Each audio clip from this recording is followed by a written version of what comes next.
मजे हैं। काश मेरी लाइफ भी ऐसी होती, पर मेरी ऐसी किस्मत का।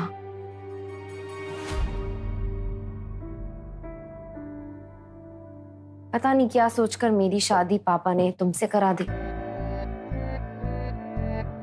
और पता नहीं क्या सोचकर मैंने हाँ भी कर दी।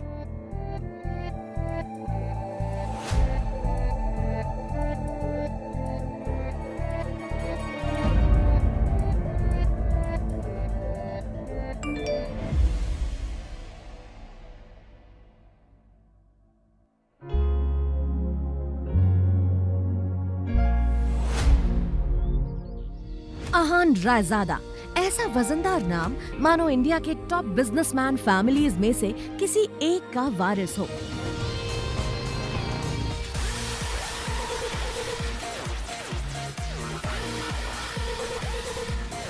मगर हम जिस अहान रायजादा की बात कर रहे हैं, उसके कतरे कतरे से बेबसी झांक रही है।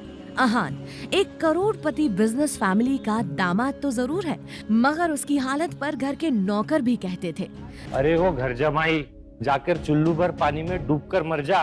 और हाँ, कुछ पैसे वैसे उधार चाहिए होंगे तो बोल देना।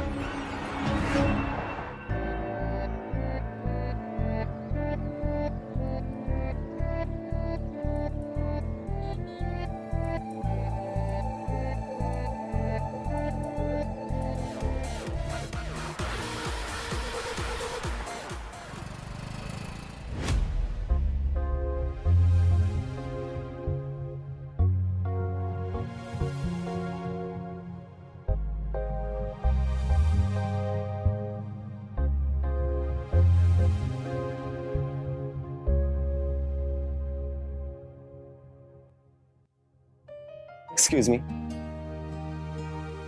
मुझे इस शोरूम की सबसे महंगी कार खरीदनी है।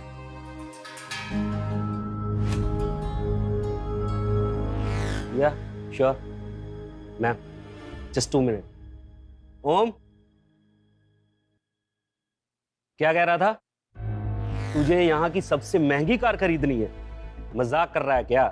तुझे देख के लगता है कि तेरी साइकिल खरीदने की भी औकात नहीं, और तू गाड़ी की बात कर रहा है। पता भी है गाड़ी की कीमत क्या है?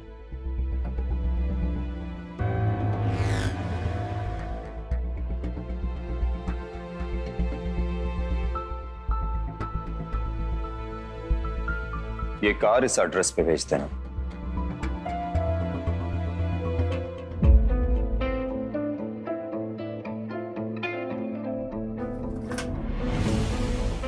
सिंह रायजादा?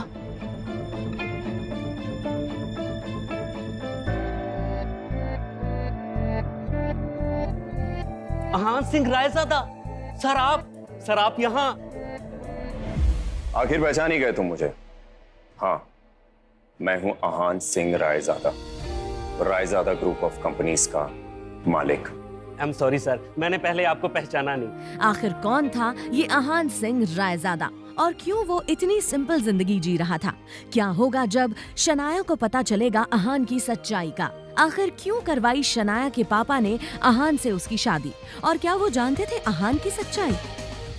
क्या कर रही हो शनाया? तुम मुझे फोन क्यों नहीं कर रही?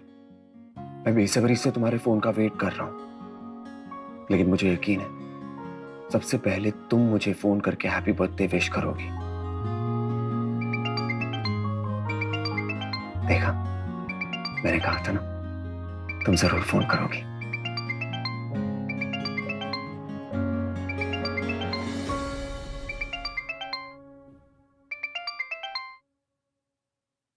बोलो शगुन। क्या जीजा जी, आप फोन नहीं उठा रहे? नहीं, मैं वो थोड़ा सा। खैर वो सब छोड़िए। साहू ज्वेलर के पास मेरा एक नेकलेस पड़ा हुआ है, मैंने ओनर को कॉल भी कर दिया है। 1 घंटे में वो नेकलेस लेकर आप घर पर आ जाइए।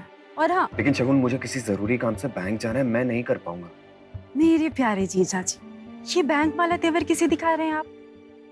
क्योंकि पलना तो आपको हमारे टुकड़ों पर ही है ना?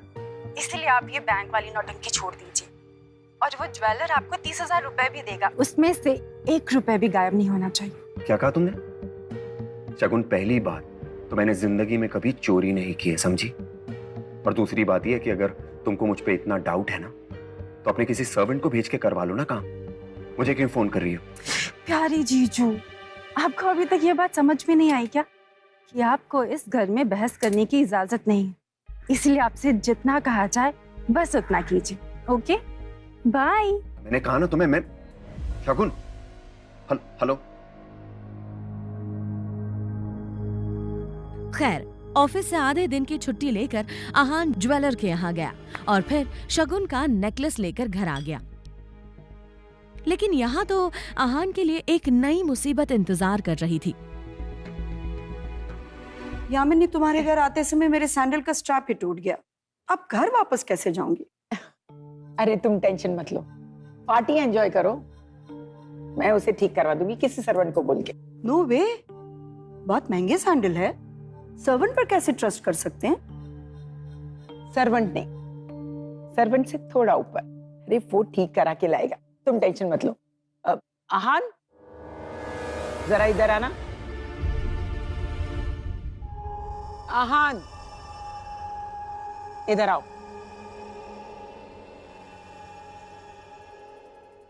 वैशाली जी के सैंडल ठीक करवा के लाओ। और हाँ, जल्दी आना, उन्हें वापस घर भी जाना है, समझ गए ना? यामिनी, बुरा मत मानना, तुम अपने दामाद से ये काम करवा रही हो, कुछ अच्छा नहीं लगता। अरे तू टेंशन मत ले, इसे वो सब काम करना बहुत अच्छा लगता है। बल्कि तुम लोगों को कुछ काम करवाना हो तो बता देना, he will do it। अरे दामाद है तो क्या हुआ, एक सैंडल ठीक नहीं करवा सकता क्या? वैसे भी कुछ करता धरता तो है नहीं। यामिनी जी की ये बात सीधा आहान के दिल पर आकर लगी, मगर अब उसे ये सब हमेशा ही सुनने की आदत सी हो गई थी। उसे याद था कि आज उसका बर्थडे है, मगर ये सिर्फ उसे ही याद था, बाकी किसी को भी इससे कोई मतलब नहीं था।